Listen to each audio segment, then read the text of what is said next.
Olá pessoal, tudo bem?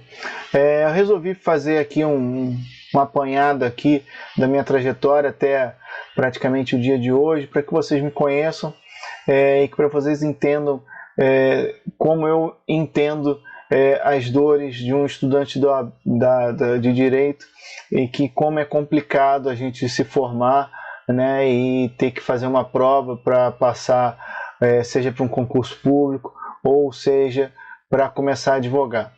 Então, meu nome é Alan Pinto, eu sou bacharel e mestre em Direito. Hoje eu faço doutorado em Filosofia pela Universidade do Porto.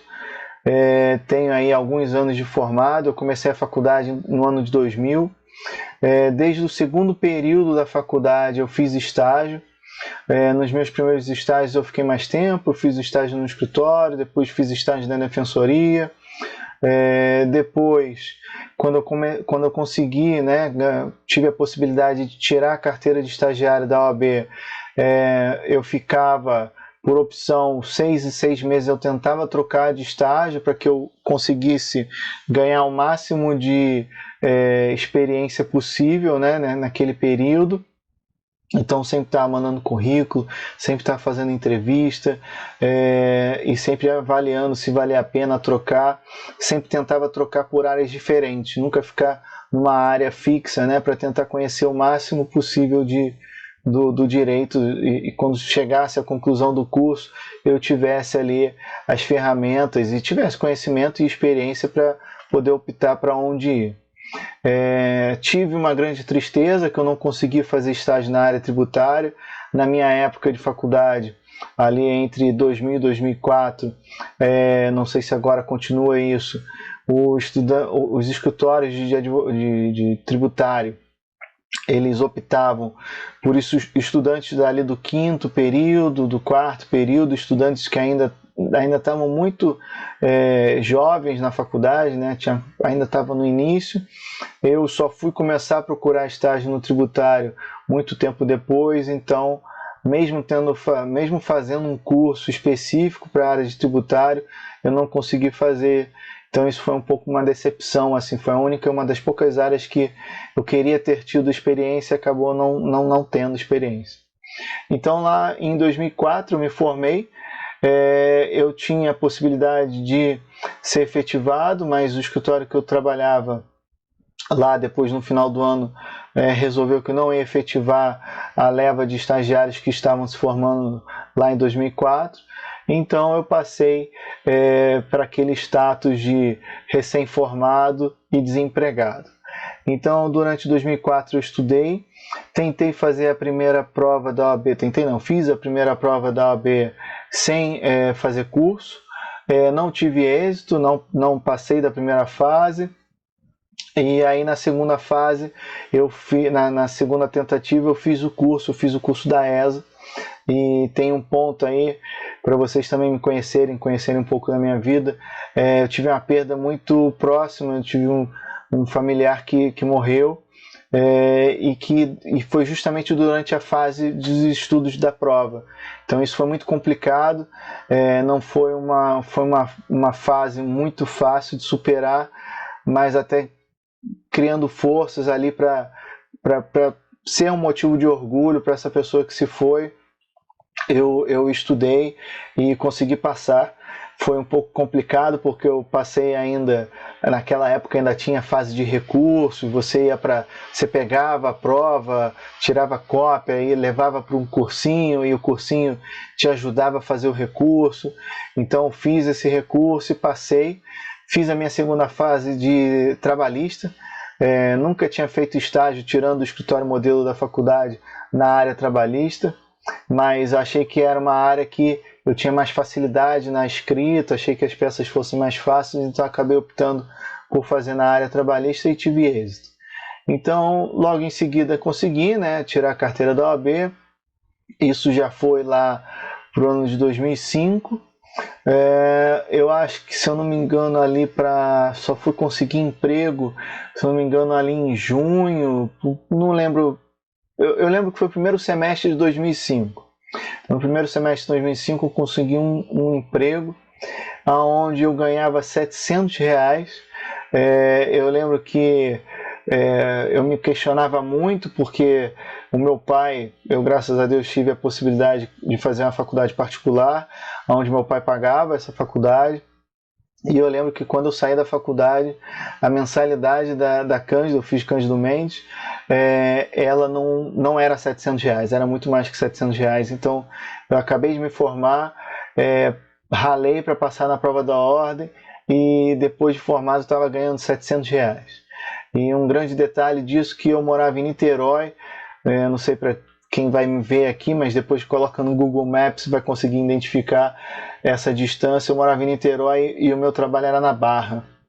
Eu tinha que acordar às 5 horas da manhã para estar às 9 na Barra, então não era fácil, era puxado, e tudo isso para ganhar R$ 700 e uma passagem. Nem pagava todas as minhas passagens, eu só ganhava uma passagem para trabalhar. Então fiquei nesse período, depois eu fui evoluindo. Nesse período vale lembrar que não tinha ainda um salário base da OAB, né? A OAB naquela época não tinha. A base que tinha da OAB era a advocacia de partido na tabela da OAB, que se eu bem me lembro, era em torno de R$ 1.200. Então você fazia uma advocacia de partido, né? Quer dizer, você ia advogar, ia receber mensalmente daquele cliente. O que estabelecia a tabela de honorários mínimos lá em 2005 era R$ 1.200. Então, esse foi o meu primeiro contato, esse foi o primeiro trabalho. E vocês vejam que não mudou muita coisa até hoje, né? Depois disso eu fui trabalhando em outros lugares, eu nunca parei de mandar currículo, desde a época de estágio. Então fui fazendo, fui conseguindo, fui trabalhando, e até que chegou um momento que eu parei de advogar, porque eu fui convidado porque eu conhecia, já advogava há muito tempo na área de direito do consumidor e tinha conhecimento, e uma pessoa que me conhecia me indicou para uma desembargadora que estava assumindo uma câmara, estava acabando de foi nomeada como desembargadora e assumir uma câmara de consumidor no Tribunal do Estado do Rio de Janeiro. Então fui convidado para trabalhar com essa desembargadora, não conhecia, não era ninguém na minha família, foi indicação mesmo pelo meu conhecimento na área do direito do consumidor, porque eu advogava há muito tempo nessa área. Então fiquei lá, e a partir dali eu não trabalhei mais como advogado. Isso foi em 2014, desde então me licenciei da OAB, e depois, durante o período que eu estava lá trabalhando no tribunal, depois eu fui fazer um mestrado em Direito, e depois no mestrado em Direito tive a oportunidade de trabalhar como bolsista, pesquisador bolsista na UERJ. Foi quando eu tive o contato como gerente da propriedade intelectual, com a propriedade intelectual. E durante o mestrado eu também fui criando interesse na faculdade, já tinha feito algumas disciplinas, mas nunca tinha trabalhado diretamente com isso. No mestrado eu voltei a estudar propriedade intelectual, e com esse trabalho como bolsista e pesquisador eu tive mais contato, e aí viajei, apresentei trabalho, escrevi artigos, aproveitei bastante para trabalhar nessa área acadêmica.